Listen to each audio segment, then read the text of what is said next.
What's going on, people? Welcome to another episode of Ade Gman. We're going to get straight to it.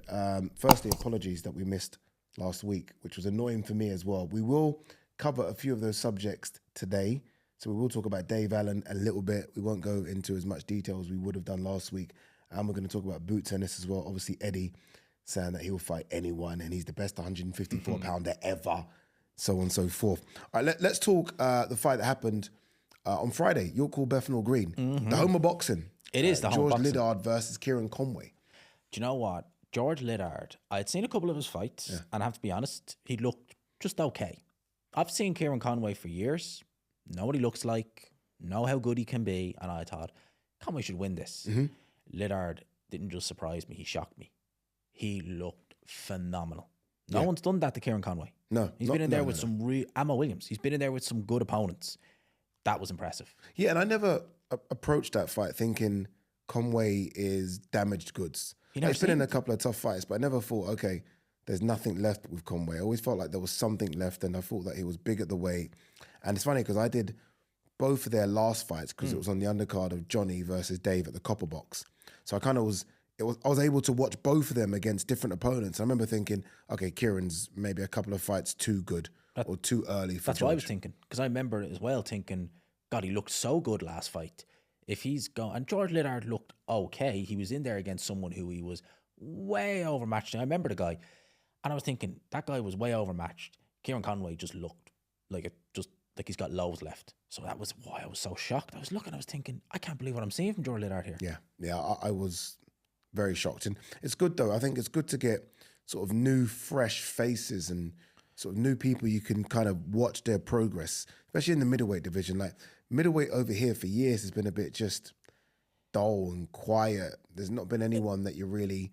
I mean, obviously we had Hamza. Obviously, Denzel Bentley is still around and he's doing good stuff. But it felt like it's been flat for a while. Yeah, pretty much. Chris Eubank Jr. was the kind of guy for a long time at 160. Then he went 168. Then it just seemed like there was just a massive gap at 160. Yeah, that no one could ever get to that next level. Same as like worldwide. When you think about it, everyone talks about Alan Canali and Carlos Adames, and then, okay, what? Like, are people getting excited about a unification fight between Alan Canali and Lara? I mean, yeah. I'm like, Lara? Like, I love Lara. I loved him 15 years ago. Yeah, that's the problem. Do you know what I mean? We loved him 15 years ago. 15 years later, he's well in his 40s. Crazy. It's crazy. But look, well done to Kieran Conway. Well done to George Lard. I say well done to both because they both put it on the line. Kieran didn't have to fight an upcoming kid. A lot of veterans don't do that. They kind of, I say veterans, you know what I mean? A lot of the older guard fight the older guard. They don't want to risk fighting the younger guard. He did. He lost. I still think there's more, maybe a jump to 168, but it is good to see Lard. I do want to touch on AJ before we get to Parker Wardley, and we will go deep in the Parker Wardley conversation. Eddie has teased on an IFL TV interview, and I think he's kind of walked backwards a bit since, that AJ could fight this year. And then I did a video today talking about it on my channel saying, well, there's not that many fight cards AJ could jump on. There's the Ben Whittaker one. He's obviously not going to jump on Eubank Ben. There's a December 6th card in Monaco. And then there's this card that everyone keeps talking about that's not going away, December 20th, Ghana. Yeah. So I was like, if AJ's going to fight anywhere, it's going to be on that one. You would think that. You would think he's going to be on that, because if you think about it like this, would he be the main attraction? None of those fights are pay-per-view. So would he be either in the main event? Would he be on the undercard? And again, none of those fight cards are pay-per-view. So how good would the opponent be? Yeah. I just think at this stage, I obviously, look, we know who AJ wants, right? I mean, the whole world knows. And I think at this stage, AJ just wants to fight. And I've seen him now. He seems to have ramped up training. It seems as though he's now taking it seriously. This isn't just a case of him hitting a bag in a gym. It almost seems as though he's in a fight camp, a mini one at least. And listening to Eddie, and I spoke to Eddie the other day, AJ just wants to get his hands wrapped, have a ring walk, and fight someone. I don't know if a guy called AJ can do that, because every fight's a big fight. I don't know if AJ can have a small fight. Yeah, do you think he just wants to essentially see what's still there? No, I think he just wants to fight. Do you really? Yeah, and I think to see what's there would suggest he fights someone that's top 15. I don't think this is it. I think... You think it's just, I have gloves, will fight? Yeah. Okay. Yeah, I genuinely believe it is. And say, let's play devil's advocate and say it is in Ghana. Obviously, they haven't got the money for it to be an AJ fight. So it's not like they can say, okay, AJ, we're going to pay you 10 million to fight Martin Bakoli, and Bakoli's going to get 5. I don't think they're doing that. In fact, let me take that back. It's not they've not got the money. I don't think they're willing to spend the money to do that. I almost think it's, okay, AJ, you want a little 10-round knock or what, co-main event against someone? Fine, we'll put it on. I feel like he could do this. It's crazy, but I feel like he could do it. You know when, like when Fury fought Tom Schwartz? I do remember that. But I think it could be that. They did try and make that out to be more than what it was at the time. Yeah, I we distinctly weren't silly. remember that. But we weren't silly. I think we in the boxing world knew it wasn't that. no, But I we feel like definitely they knew it wasn't might that. do that. Would you be against AJ fighting a top 30 guy? Oh God, no. Okay, so you accept it. If they did it, I say they do it in Ghana. Say he's main event or co-main. It's just a standard 10-rounder. I don't begrudge AJ that. At the end of the day, he's out of the ring for a year. Yeah. He's had an injury. Yeah. And he was devastatingly knocked out. Yeah. You'd be a fool to think like, oh yeah, just chuck him in there with a top 10 guy and see how it goes. Yeah, and by the time this rolls around, again, I don't know if this will happen. It's probably more likely not to happen than to happen. If he were to fight in December, say December 20th, he would have been out the ring 15 months. He's never ever been out the ring that long. I'm guessing he's never ever been out that ring that long in his life. I think the longest is a year. And that was because of COVID, because he did the Ruiz fight, and then it was December the next year because of everything COVID and all that. But that's the longest. And ever since then, it's always been like clockwork, once, twice a year, sometimes 3 times. Oh, look, we'll wait for a bit more information. All right, I've written down Wardley Parker. I keep making that mistake. Parker versus Wardley. Parker versus Wardley. This Saturday, live on DAZN, pay-per-view, O2 Arena, which hopefully is busy. I've not had a look at ticket sales or anything like that. I don't know if it's half empty. I have no idea where this fight is. But I don't care because I know when these two get in the ring, I think we've got a really good heavyweight fight. Who wins? Joseph Parker wins for me. Okay. He wins comfortably on points. He wins comfortably on points. Can you win comfortably on points against Wardley? Knowing at any time you can get chinned? If if Justice Hooney hadn't have just got reckless, he probably would have won comfortably on points. Yeah. But that's the problem. You have to be switched on. Joseph Parker's always been switched on. Whenever he's been in there against big punchers, he's always been switched on. It's only against guys like Joe Joyce who've really put it on him and basically given him no room to breathe, where he's kind of come a little bit apart. Fabio Wardley, he might be able to do it in parts against Joseph Parker, but I don't think he'd be able to maintain it. And looking at this fight, I've done a couple of preview videos. When Fabio Wardley goes through the gears, it's actually frightening how ferocious he is. But God, is he reckless. And someone like a Joseph Parker, again, doing that against the Nick Webbs, the Nathan Gormans of the world, and obviously he landed that big shot against Justice Hooney. Joseph Parker, it's not even close to talent gap. And Joseph Parker can spot things that those guys can't. He's a big puncher, arguably the biggest puncher that he would have fought as a pro. Wardley would have fought? Exactly, yeah, as a pro. Because if you think about it, he's very good. He doesn't always show it, but he has very good power. And he's accurate. And plus, look how big he is nowadays. Like how much, I'm dying to know how much he's going to weigh on fight night. Yeah, probably 260. He was in the high 260s against probably Bakoli. 260. My worry for Joseph Parker, and look, just to put my sort of cards on the table, I think Joseph Parker wins as well. And I don't think that's radical. Joseph Parker is the second or third best heavyweight in the world. This is, I think I said it on the face-off, this is a step up for Fabio Wardley, not for Joseph Parker. My worry for Joseph Parker is that he's had 4 minutes of fight action in 15 months. Yeah, and he had 4 minutes against a guy who had 48 hours notice. Yeah. And was in no shape to be in the ring. Yeah. So and at this stage of his career, look, I think we've seen it with Crawford, right? Sometimes a long layoff's not a bad thing, right? But I always felt like the best Joseph Parker was an active Joseph Parker, the Joseph Parker that had those fights against Wilder and Zhang, and they were closely matched. Same as Dubois. I feel like he needs to stay busy, and he's not been busy at all. No. At all. So he can do all the gym work, he can put on the size, he can do all the sparring, you know this. If he's not making that ring walk, there's a bit of a problem there. Rust will sort of kick in, and it will certainly kick in if you're in your mid-30s. Well, it's funny you say that. The few times I've seen Joseph Parker have big gaps, he's always looked not just awful in the first fight back, it's taken him a good 2 fights to get one back in. If you remember, he fought that guy, Junior Fa, after a long layoff, and then he fought Chisora, and he looked awful. It was only when he fought Chisora again that he actually fought. You were like, all right, now he's got a bit of form here. Yeah, because the first fight with Chisora was a split decision. Yes. Yeah, and then the second fight was more damaging. He put Chisora down with a couple of those uppercuts. I remember it. Yeah, he done much better the second time, and he looked more like a fighter who was ready to go. He just looked more like a fighter who was there, ready, and that was because he was active. And you mentioned the fact that he fought Zhang and Parker back to back. What people don't mention is that he had, like, in that year, he had about 5 fights. He lost to Joe Joyce, he fought Jack Massey, and he had 2 fights on some of those Saudi shows. And then he fights Wilder, then he fights Zhang. All those fights in less than 2 years? Yeah. To then just stop, done, yep. And then you go 4 minutes against the guy who shouldn't have been there. Yeah. Obviously, look, I was going to say who's the more pressure, and the pressure is obviously on Parker.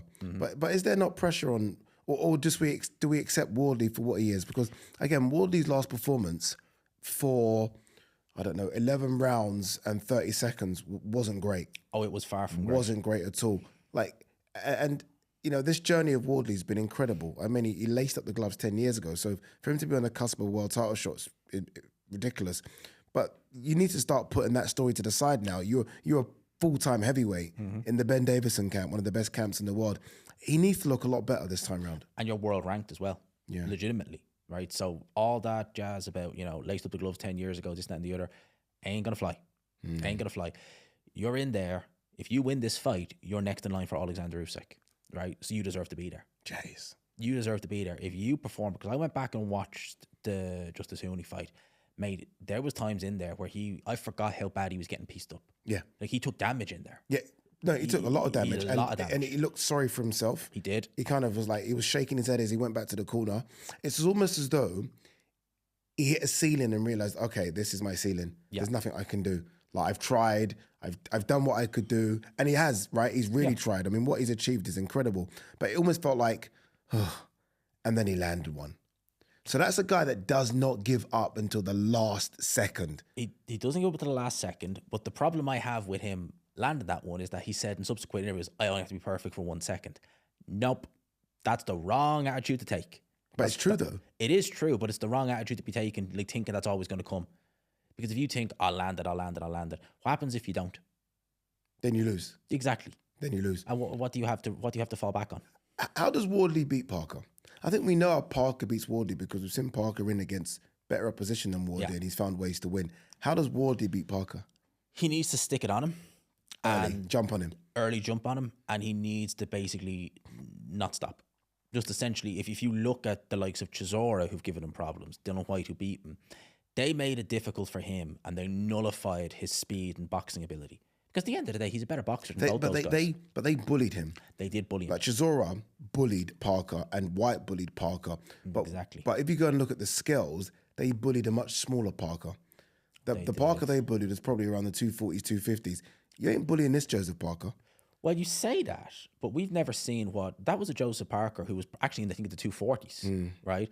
How is a 260 plus pound Joseph Parker? All right, you might not be able to bully him as easy, but is he going to be able to push you back as much, and is he going to be able to fight fire with fire as long as he was in those 2 fights?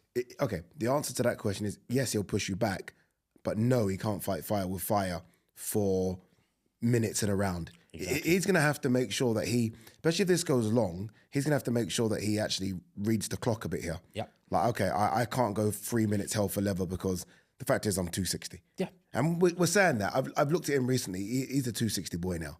His legs are enormous. Yeah, he could be higher, dude. I still He's not struggle. hitting the 250s. I still struggle with Joseph Parker at that weight. I'm not going to lie. Yeah. Because I remember when he turned over pro and he had fast feet, fast hands, and he was 230 something. And I'm just thinking, do you know what? You in the 240s, you still had punching power. You had so much more, but I knew you could go the rounds. I have no idea how you're going to go in this fight because you fought Martin Bacoli fresh off a plane. Yeah, I didn't like the idea of this. And look, I think Andy Lee, I don't think this is an Andy Lee thing. I think this is the SNC team that he's got. I don't like the idea of, okay, we're fighting big boys. Because the idea of this, him putting on weight, came when they matched him up with Zhili Zhang. Yeah. And they thought there was going to be a rematch with Zhili Zhang. There was a lot of talk. So I think they thought, we're just a bit undersized here. We need to put on some size because Zhili Zhang's a 300-pound guy. I don't think you play the size game. You know what it is? You know what I think sparked it for him? The Joe Joyce defeat. Yeah. Joe Joyce back then was 280. massive. Massive. And he probably thought, these guys are just too big for me. And then he looked at Zhili Zhang and thought, too big for me. And I think he thought, I'm just too small. Whereas I'm with you. He had fast feet, he had fast hands, respectable power, and that's what you've got. Use it. As opposed to adding this slabs of meat, which eventually are just going to slow you down. They're just going to slow you down. And you could turn around and say, right, well, Joe Joyce was too strong for me. Zhili Zhang was too... Those two guys are naturally 280 and 300 pounds. They don't have to do anything. Maybe eat a little bit more. But they are... It doesn't matter what you do. If you're 270 of muscle and he's 280, he's still going to ragdoll you. He's always going to be stronger. There's nothing you can do about it. Look at Alexander Usyk. Does he try? He was outweighed by 50 pounds by Tyson Fury. That for me is always the best example. And it's a difficult one to kind of to use because ultimately Alexander Usyk is one of the greatest boxers of all time. Yeah. But that guy has a weight class in the heavyweight division. He will say, no, this is my weight. That's it. I'm not trying to, I don't care who I'm fighting. I don't care if Fury's 290. This is my weight class. And I think people need to start doing that. I think some of these fighters need to treat the heavyweight division as a weight class, as opposed to I can just come in whenever I want. No. Use it like a weight class and make weight. And that's what, look, the greatest has done it, Usyk. Yeah. And if it works for him, sorry. I suspect with Parker, it's maybe not Andy Lee influence, but maybe it's the fact that he's very, very close with Tyson Fury. And when Tyson Fury did his original comeback, right, he tried to get back to a weight he was against Klitschko. Never going to happen, never sustainable. So he just decided to weigh a natural weight. And I'm sure people like Joseph Parker must look and think, well, Fury packed on the weight Tyson did. And look how good he looked. Yeah. All I need to do is pack the weight on. Not so simple. Yeah. Does Parker come through problems? Yes. Okay. I think he may... When I say come through problem, I'm not talking about a Justice Hooney, one punch, boom, you're in trouble. But I think he will get stunned in here. I think he's got a good chin, but I think he's going to have to pick himself up off the canvas. A bit like how he did against Zhang. Ooh. The question is can he survive it? But also, and if I was Andy Lee, I would be saying this. I'd be saying, look, ideally we don't want to get dropped, but if you do, look how reckless he is. There's counter-punching opportunities there, big ones, uppercuts, straight rights.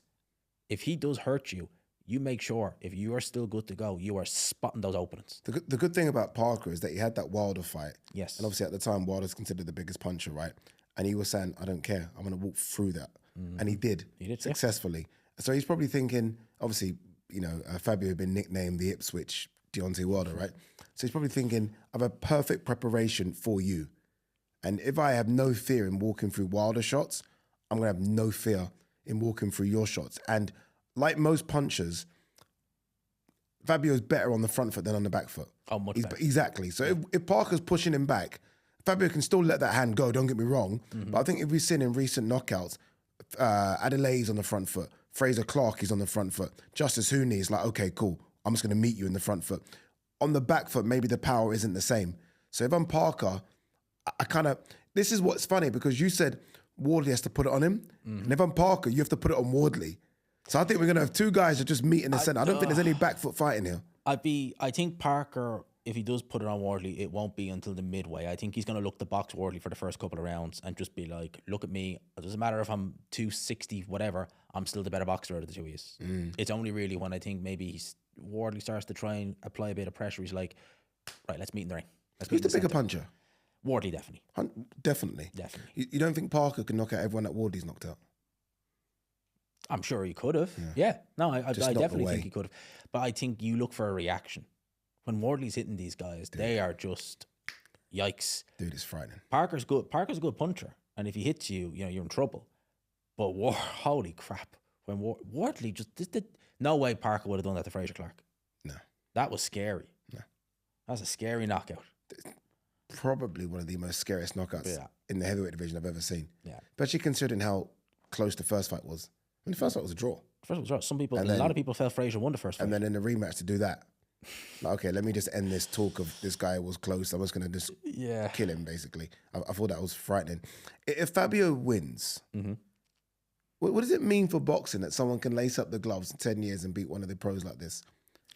What does it mean? Like, he's making a mockery of the sport if he wins. I don't think so. I don't think You're so. not supposed to lace up the gloves at 20, no amateur fights whatsoever, and fight for a world title shot next. No, I think that proves that, like, all these people say, oh, you need to do this, you need to go a certain way, you need to do the amateur career. No, you don't. If you're good enough, your talent's going to shine through regardless. And I think that maybe is a reason why we don't see more people like Fabio Wardley, because some people, when they turn 2021, never laced up the gloves. I'm too old. What's the point? Yeah. Fabio Wardley 10 years ago was fighting Anthony from Accounts.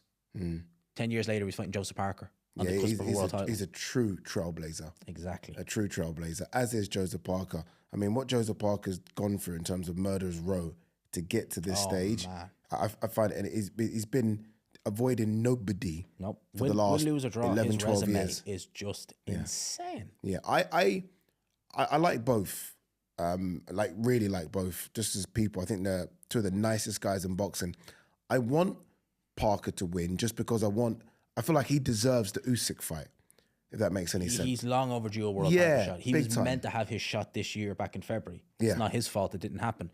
So he deserves that world title. 100%. He absolutely does. He's waited long enough. Yeah. He won that belt, 2 years ago? And because he's not screaming from the rooftops like other ones, like look at the way Dubois got in the ring after Usyk beat Fury. That basically got Dubois the shot. Because Parker didn't do it, he's on the sidelines waiting. So what I want to do is see the good guys win. You know, that's the thing, the good guys always come last. Parker's a good guy who I want to see come first. Yeah. And I really want his crack at Usyk. Look, whether or not he beats Usyk's another discussion, but I do think he deserves it. And that's why I think he will win. And I don't think it harms Fabio if Fabio losing to Parker. Well, you've arguably... It harms Parker losing to Fabio. I was going to say, you've arguably lost to the second best heavyweight in the world. Parker losing to Wardley, it's like, where do you go now? Jeez. You really have to stop and look and say, God, I mean, like, it really is, where do you go? Yeah, all right. Let's stick with the heavyweight theme. I do want to go back if we can. I know it feels like old news now, but me and you've not really discussed it.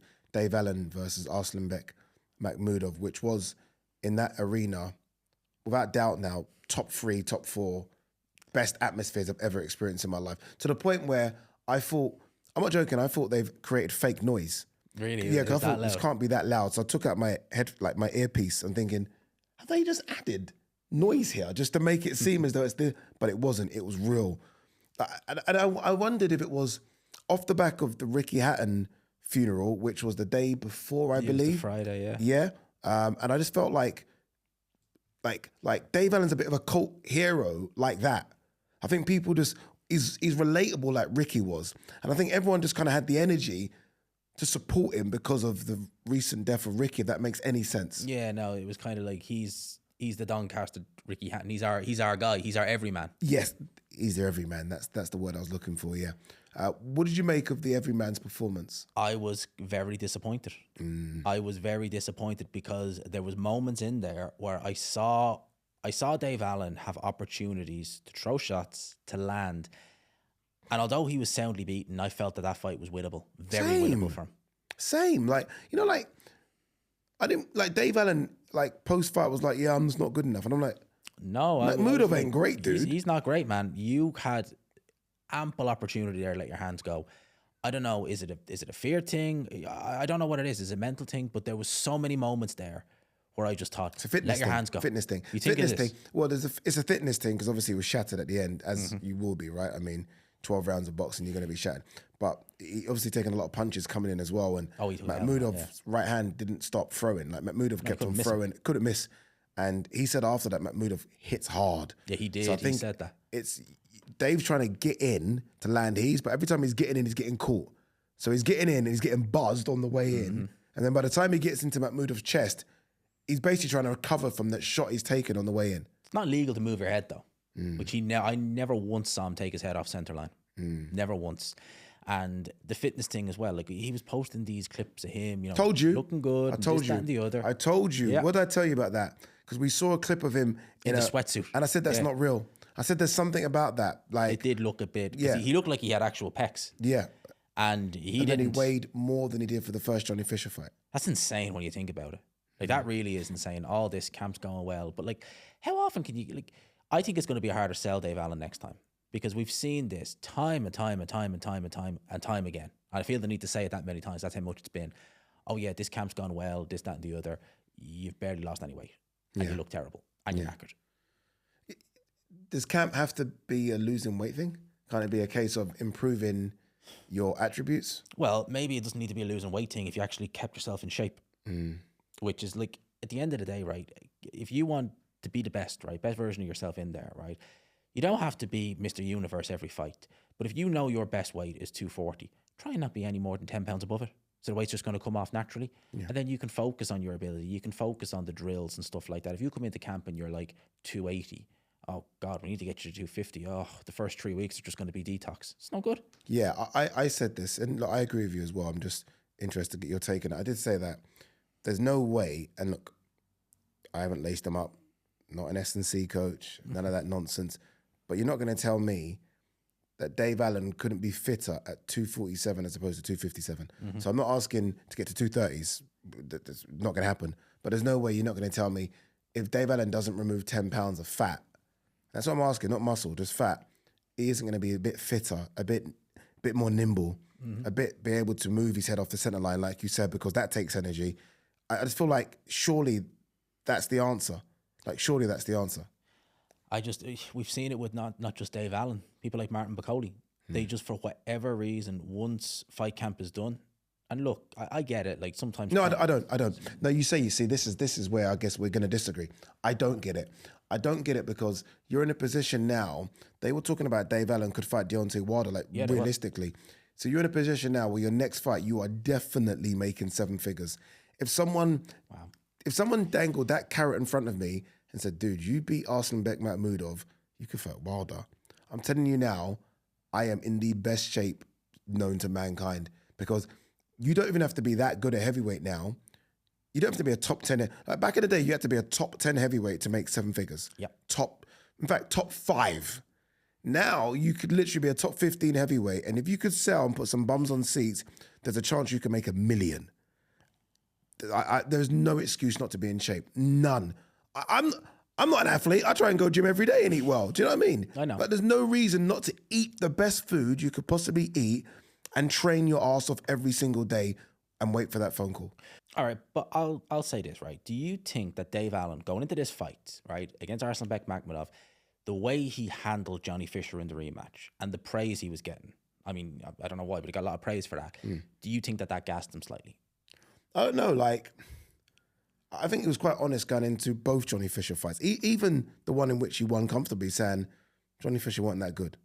Like, he was like, look, I beat Johnny Fisher, but I'm not going to... Yeah, he openly said that. He said he didn't think Johnny Fisher was that good, so... He's not wrong, but... Yeah, at that level. There's levels to where Johnny is. Johnny's probably English, British level, so... And Dave Allen viewed himself a bit higher. I just feel there's a preparation issue. I just... Again, look, not everyone's going to be body beautiful, I get that. You can look at the heavyweight landscape. Not everyone's looking like AJ, right? But the heavyweight champion of the world right now, the best heavyweight in the world, treats the heavyweight division like a weight class. And if he can say, this is my best weight, I don't know why everyone else can't do that. I don't know why everyone else can't have almost like a trial cut and say, okay, how do I feel at 240? Well, let me see how I feel at 230. Let me see how I feel at 250. Let me do all my numbers. And so, I've done it before when I was doing that weight cut. I remember you And I remember we had to do jumping, little basic stuff like punching, jumping, running. Okay, Ade, you are best right now at 86 kilos. And I was like, okay, cool. That's it. I mean, I don't understand why it's so difficult. I think with Dave Allen a few times, right, throughout the course of his career, he has done those. He's actually dedicated himself and he's come in good shape by his standards. And he said things like, but I just felt weak. It's like, mate, with respect, if you weigh 260 pre-camp and then you spend all that time cutting that weight, you're going to feel weak. Do you know that, though, for a fact? Because you keep saying that. Do you know that he starts camp high and then goes down? The only reason why I would say that is if you go and look at his box recs, the fluctuations in weight in between certain fights, and they're not long periods, are so much that you'd say he'd have to. Like, if you go on when he had that fight against Lenroy Thomas, the rematch, he was in the 240s. I think he fought 6 weeks later, and he was in the 260s. Okay, yeah, then that's a problem. It's like, how do you even do that in such a short space of time? Yeah, that's a problem. And I think when this is all said and done, I think he'll look at the weight and think, if only I just dedicated myself to a strict diet, who knows? Like, to be fair, I almost feel like regardless if he did, he's probably reached where I thought he could reach. Yeah. I think a British title is still there. Fraser Clark maybe not Fraser Clark. Do you know what I mean? Jamie We TKV, say that. maybe, Yeah. Fraser Clark's going to be, I think, Jimmy TKV. So do I. Fraser Clark bashed up Dave Allen a couple of years ago. Handily. Comfortably. I do want to talk about boot tennis as well very quickly. Obviously, everyone's gone mad. Everyone's gone mental about this. Like, he beat Usman Lima, who no one really knew prior. All of a sudden, Boots is the best 154-pounder ever. It's hype, and then there's that. Yeah. I mean, didn't Todd Grisham say like he could be one of the best we've ever seen? It's like, mate, seriously, relax, right? That was wild. That was wild. Dude. It's like, mate, Boots is a good fighter. He might be the best at 154. But let's be honest, right? Virgil Ortiz is fighting guys like Israel Madrimov. I'm sorry. Israel Madrimov would have absolutely wiped the floor with that guy Boots fought. Yeah. And I'm happy you said that. So no one went crazy for Virgil. Virgil's debut at 154 pounds was Boychuk. Yeah. And then he fought Madrimov, and now he's fighting Erickson Lubin. Mm-hmm. And Boots just beat Lima. Like, what we'd like. And I'd like to point out as well, Virgil Ortiz fought Madrimov and did a better job on him than the great Terence Crawford. Mm. You know, he did do a better job. No, I don't know about that. He did a better job. I don't know. Maybe. He did. I think Virgil did a phenomenal job. And I think a lot of people are saying Virgil's right up there, and rightfully so he is. Based on what he's done already, he's done fantastic. Again, I love Boots. He's one of my favourite fighters, but that guy shouldn't have been in the ring with him. Yeah, and there's 10 other 154-pounders. Look, it might not be Virgil next. I hope it is. The reason I say it might not, I do think Virgil's going to have a tough fight with Lubin. I don't think he will. You think he's going to wipe the floor with Lubin? No chin. He's never had a chin. He got knocked out in the round by Charlo. Yeah, but Boychuk put Virgil down twice. I know he did, but Boychuk has a bit of power. I've not even really seen that from Lubin. I think Lubin, honestly, I think that's going to be over like that. Okay. I almost hope so, and I like Lubin, but I hope so because I want to go straight into Virgil. I don't any excuses. Like, I interviewed Virgil a year ago, that Latino night in Saudi, and he put Boots in the free. He said Fundora, Crawford, Boots. So he's been wanting the smoke. Imagine, right? Look at that free. He's wanting the smoke. So look, again, I think it was a good performance, and ultimately you only can beat what's in front of you. And Boots destroyed what was in front of him. But I think like I saw Sam Jones say he beats everyone from 154 to 168. I'm like, 1 second, Sam. Whoa. Is it because Jack Cattrall's now with Bozy Ennis and all of a sudden you're now Boots' cheerleader? Like, let's steady down, because he's got to beat someone at 154 first. Yeah. And then you've got to put him in with Alam Kanali or Carlos Adames. And then you've got to put him in with Terence Crawford or Hamza Shiraz. Exactly. Let's chill. You want your boy to get knocked out, I swear. Yeah, it's crazy talk. It's crazy talk. Whittaker Gavazzi, thoughts? Oh, we keep going. We're talking about from one hype to another. I'm not saying hype job, but hype, as in hype for a fighter. Very disappointed with this opponent, I have to say. Listen, right? For Eddie Hearn to release that Jerry Maguire trailer, show me the money. You know whose idea that was? Whose idea? Whose idea do you think it was? It wasn't Ben's, was it?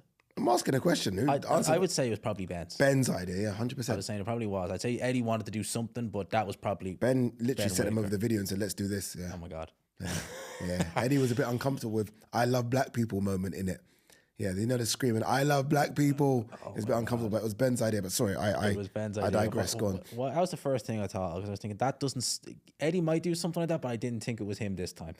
But no, the statement that they released when they signed him, it was all these superlatives. He's going to be one of the best prospects we ever. He's going to be this. He's going to be all these things. It's all okay. Grand happy days. He's going to be all these things and more. So why are you putting him in here with a guy who no one knows? Wait, 1 second. They said is those things or is going to be those things? Well, I think they said he is one of the best prospects in boxing. So one of the best prospects in boxing, I think, can do a little bit better than this. At the end of the day, how many fights has Ben had? 10 fights. Okay, I think we're being too harsh. I don't think we are. Okay, America hype up their fighters so much. Best prospect.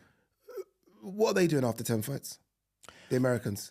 What are they doing? I'd love to know who Shakur Stevenson fought in 10.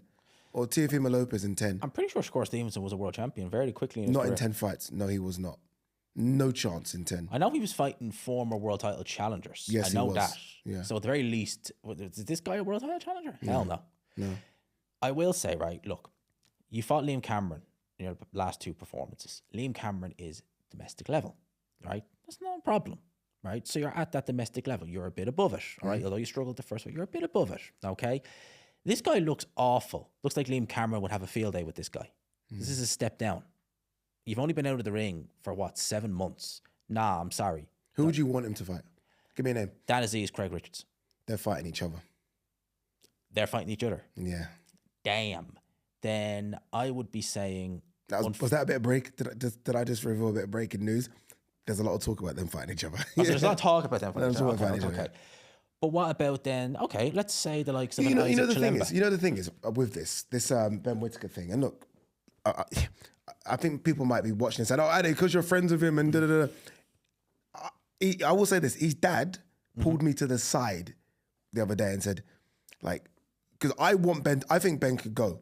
I'm a bit like you. That's why I think better. But what I think and what they think might be completely different. And what you think, they might think he's not ready to go.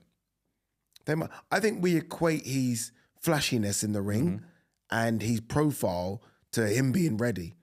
When ultimately, I do think there's a way you build fighters, and I just don't know if they think that he's ready to go to where we think he is right now.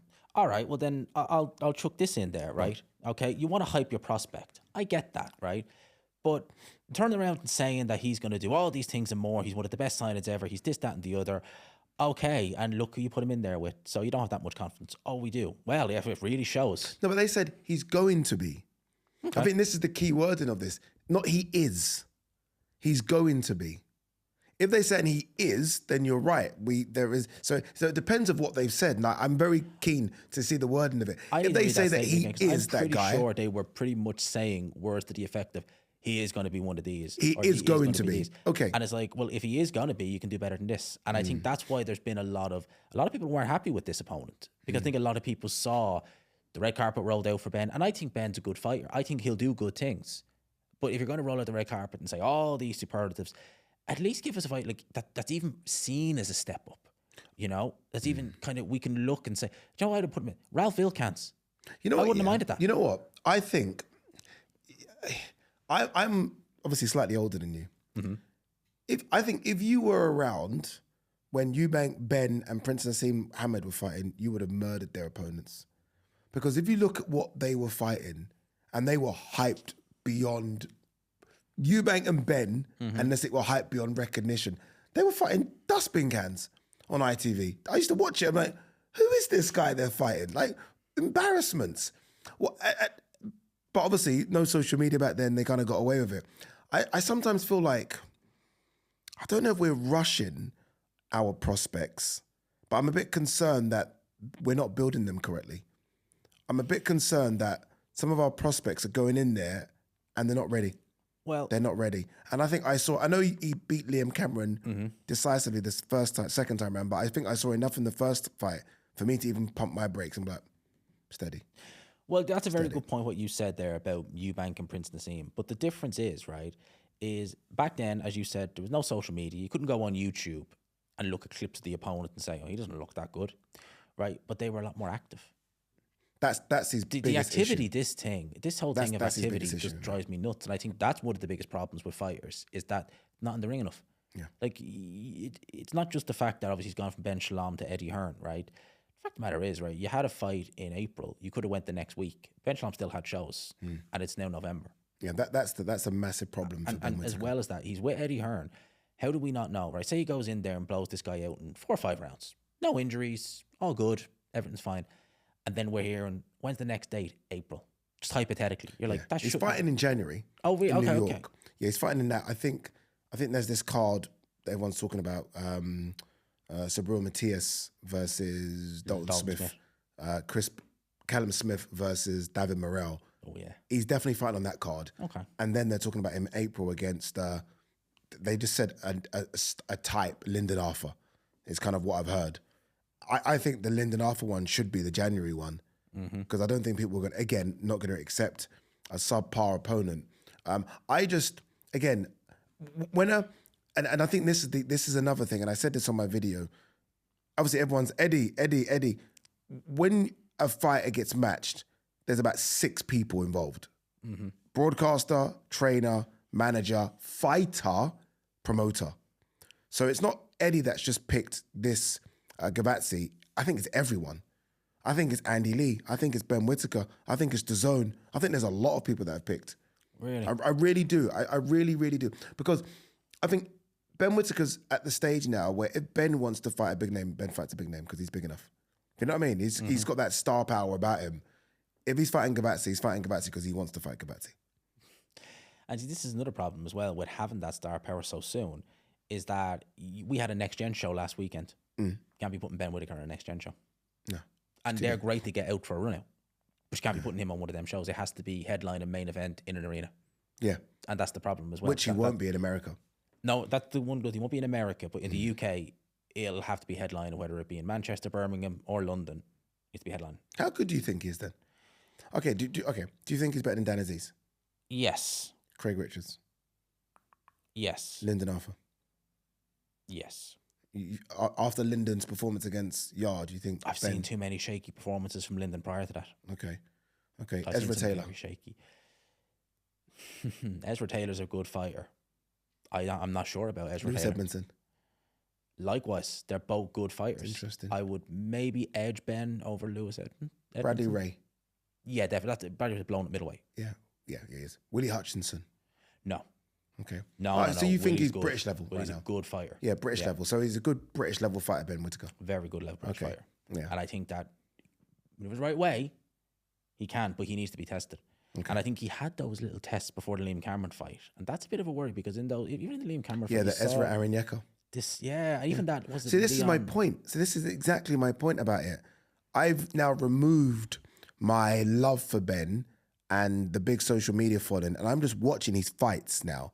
So remove the fact that guy's name's Ben Whittaker and he's flashy. I'm just saying, okay, Eddie, just watch his fights. And I'm looking at the Ezra Aranyeka. I'm watching the first fight. I know the second fight he did well. I'm watching the first fight with Liam Cameron. I'm like, there's a talent there, but let's not just say boom because everyone's like, put him in with Craig Richards now. Let's just take his time. Because I'm telling you now, that top 10 of the British light heavyweight scene, horrendous. Yeah, very good. Like Dan Aziz is probably number 10. Yeah, and he would have been like, it shows he would have been number 1 a couple of years ago. Yeah, and he would be the best opponent Ben's fought. He's better than Liam Cameron. So that's I think how deep the pool is. Time's against us, but I do want to quickly talk Chisora versus Miller. Oh yeah, a lot of rumors. Oh boy, that's a pay-per-view press conference. You'd be hosting the face-off. See, I'm happy you said that because amount of times I do face-offs and I'm like, why are we doing a face-off for this fight? That's a fight that needs a face-off. Yeah, that's a fight where give me a face-off. Get the checkbook out. What for the fighters? For security? No, for me. I want extra pay. I want extra pay for myself because that one's going to be effing and blinding all over the place. Do you prefer this than Chisora Zhang? Yeah, I do. Okay, it's a better fight. Why? Oh, it's just a much better fight. I think that Zhilei Zhang would have been super interesting for the first couple of rounds. And then Zhilei Zhang would have, as he always does, stamina gone, sitting target. Chisora's just going to club him to death. Yeah. And that's going to be it. This one, meeting the center of the ring, loads of punches, let's go. Yeah, I think it's a great matchup. Again, I get why people are not happy with it because you booked Jarrell Miller, good luck. Because the last 3 fights... Wasn't he meant to be Chisora's in February? Yeah. Instead of Otto Valin? Yeah. And obviously he was supposed to be Michael Hunter and he was supposed to be Fabio Wardley for Justice Hooley. Ugh. So he's had issues with fights just not fighting. So, but I think that's more Dimitri Salita issue than him issue. So if he's overcome those, I think he's the perfect 50th opponent for Chisora. I think it's epic. It's fantastic. Everything about it. Yeah. But so we know that. We don't know Moses yet. And bear in mind, we're filming this October 20th. Mm-hmm. I mean, they're talking about this card December 13th. Man, time is ticking. 7 weeks. Time is ticking away. And we're hearing it could be on pay-per-view, depending on, who Itauma's fighting. Well, we thought it was going to be Kubrat Pulev. He's fighting Morak Kasiev the day before, so it ain't going to be him. Mm. Well, who do we have? Like, because they wanted to be a step up for Itauma, which is fair enough. I mean, he's good enough. But, like, who do we have? Well, we say who do we have? We have loads. It's up to them. We have the heavyweight division is stacked of talent that have not got scheduled fights. We have Lawrence Okoli, who doesn't have a scheduled fight. We have Martin Bakoli, who doesn't have a scheduled fight. We have Michael Hunter, who doesn't have a scheduled fight. We have Filip Hrgovic, who doesn't have a scheduled fight. There are loads of top 15 guys. It's how Is how much do they want to risk Moses in against those type of guys? That's the thing. For a lot of these fighters, like you mentioned, Filip Hrgovic, use him as an example, right? He's trying to go down a world title road. He's just fought David Adelaide, right? If he goes in there against Moses Temba, he's going to want an absolute fortune. This is what people don't. I'm happy you said There this you go. because this is the one thing people don't talk about. When people say fighters are ducking, no, fighters are outpricing themselves. Exactly. Like Filip don't Hrgovic risk. is going to want big money to get in there with Moses. Yeah, He knows it's on pay-per-view. He'll like, okay, let me see the books. I want this amount of money. Mm-hmm. And he's going to be like, right, if I lose this fight, I'm losing to a 20-year-old prospect. All right, it's a hard road for me. So if I lose, I want to make sure I'm losing and I'm taking the bag with me. So that's why it's difficult. That's why it's difficult to get an opponent. I would love it if they did Michael Hunter, because I think he would be. I would pick Itauma to beat him at this point because I think he's past his best. I think he's good enough that he'll give Moses a lot to think about. Agreed. I'd love that. I'd also like Jermaine Franklin, but I'm hearing that he actually originally turned this fight down. Wow. I heard about it when they were talking about the potential of him and Hughie Fury. I think it was in a Sky Sports article where it was saying that Franklin actually turned it down. So I'm thinking, yikes. Yeah, You got that win just for this? I'd be astounded if Franklin turned that down. So would I. Astounded. I almost would say I don't believe that because Franklin's. I mean, he's come over here for AJ and Dillian White. He's not running for Moses Itauma. The problem I have with this card, though, right? To say it is pay-per-view, right?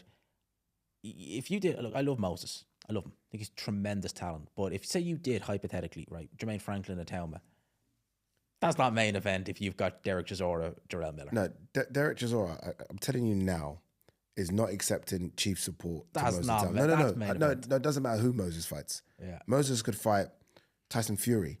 Derek's not accepting chief support. Nor should That's the way. Yeah, nor should he. Like, especially if this is Derek's final fight. he'll fill that place. It's him. All the ticket sales are him. We don't know if Moses is that guy when it comes to ticket sales, and we know what Derek does. Derek guarantees you 10,000 tickets. Oh, easy. That guarantees you 10,000. There is a bigger issue, I think, with the pay-per-view. There's a lot of back-to-back pay-per-views. A lot of, and I think DAZN, I know that there's a lot of talk about this ring pass thing. They need to figure out what that is because if you're a fight fan, I mean, in the next 2 months, there's about 4 or 5 pay-per-views. That's just, you're going to start picking and choosing. You are, and that's not good. That's not good. You don't want, look, if a fight card is good, if it's really good, has some good fights on it, I don't mind. You know, there you go, take my money. But if it's looking at it, you're thinking, yikes, there's a pay-per-view every couple of weeks. I might be doing well. I'm not doing that well. Yeah. It's a problem. Agreed. All right, let's end on this fight of the year discussion very quickly. Is there even a discussion? Is it not? Terence Crawford. Really? Easy. Hook, line and sinker? Hook, line, and sinker. Slam dunk. But Inouye's had 4 fights this year. Inouye's about to have his 4th fight. You just went crazy about Ben Whittaker only having 2. Moses Itauma's about to have 3. Yeah, 3 because he fought in Scotland, didn't he? He fought in Scotland. So basically, prospects are not having 4. Inoue is about to have his full fight. And by the way, he's not fighting duds. No, he's not. I don't know how Inoue is not up for discussion in this when you're having 4 fights in a calendar year. I find it incredible. He should be up for discussion, but I have a fighter in Terence Crawford who started his career at lightweight, only had 1 fight at 154 pounds, and then moved up 2 weight divisions to put an absolute schooling on Canelo Alvarez, another pound-for-pound great. Another former pound-for-pound great. Former pound-for-pound great. Yeah. He wasn't former at the time. Yeah. You know, like, someone was saying the other day, like, oh, Inouye's fighting who? And I'm like, just bust up Akhmadaliev. Oh, he did. He beat Akhmadaliev's no bum, no slouch. Just bust him up like that. I mean, I like, activity must count for something here. Like, you're right. By the way, look, if I was to vote, I'm voting Crawford, of course. I mean, again, you've gone up and you beat the undisputed super middleweight champion of the world. Although I didn't think Canelo was the best super middleweight, but that's a whole different discussion. But he's done that. But I don't know, man. I'm in my head, 4 fights over 1 means something. I just wonder if we've all got kind of carried away with the magnitude of the Crawford fight as well. I love Inoue, as I've said several times. He saved that weekend in May when they had the Riyadh show. Look at that. See, there you go. He saved it. Yeah, he got chinned and got back up and won it. Remember that when he got caught he got in that chinned fight? in the second round. But I just think that the magnitude, he's fighting these guys in his own division, going through them. Here's an example, right? One second. He's not really fighting guys in his own division. I mean, Inouye's a small dude. You are correct about this, but let's not. He's also jumped up a few weight classes. Yeah, but he's been at that weight division now for 2 years. Yes, he has. 2 years to the same weight division. Where we given Triple G Fighter of the Year when he was cleaning out, having 3-4 fights a year at middleweight. No, we weren't even talking about it. We were just saying, fight someone for God's sakes. Now, although he's fighting better guys than Triple G was fighting, at the end of the day, I can't not look at what Crawford's done and say it's more impressive. I'm enjoying your fights. They're great fun, and I think you're a tremendous fighter. But what Crawford did was just something else. That was special. You know, fight of the decade. Yeah, I was looking at this the other day. So Manny Pacquiao won the 2000s. Floyd won the 2010s. Who's going to win the 20s? We're only 5 years into the year, crazy, into this decade, man. Okay, who's in discussion? Crawford definitely. As is Inoue. Yeah, it has to be. Has to be, and of course, Alexander undisputed. Usyk. Yeah, Usyk as well. Canelo has to be in. Canelo has to be. Let's not undisputed. Sleep on, yeah, let's not sleep 2020 to 21. Yeah, let's not this decade. Sleep on Canelo. He has to be in it as well. I think there'll be 4 or 5 when it's all said and done. I think Bam's going to do incredible work in the next 5 years. We've got 5 more years to add. 5 more names. years for Bam. If you're Bam, you're thinking I've got 5 more years to catch up right now. But that'll be a discussion. I guess we'll have. Biffle? No. Really? No. I feel like these guys now, to almost be in the discussion, unfortunately, you have to be undisputed in a couple of weight classes. I mean, you just mentioned guys there that are 3-time undisputed in Crawford, 2 in Usyk, 2 in Inoue. Like, you're going to have to be undisputed in 3 or 4 weight classes, dude. That's how deep the competition is going to get, I think. It's incredible. It's incredible. And also, I think, for the first time, you might have to add Katie Taylor and Amanda Serrano and Clarissa to this discussion as well. Really? Katie, yeah. Katie in the 2020s has been phenomenal. Yeah. It has to be said. I'm sorry. Absolutely 3 phenomenal fights against Amanda, and she's 3-zip. And then she got the get back against Katie at Katie's weight, at Chantal, at her weight class. Yeah, she did. That was incredible. There you go. All right, guys. There you go. We are done. Don't forget the usual stuff. I should have said this halfway through the video. Subscribe. G-Man's link to his channel's in the description. The link to my channel is everywhere. Make sure you hit the subscribe button. We'll see you next week. Peace.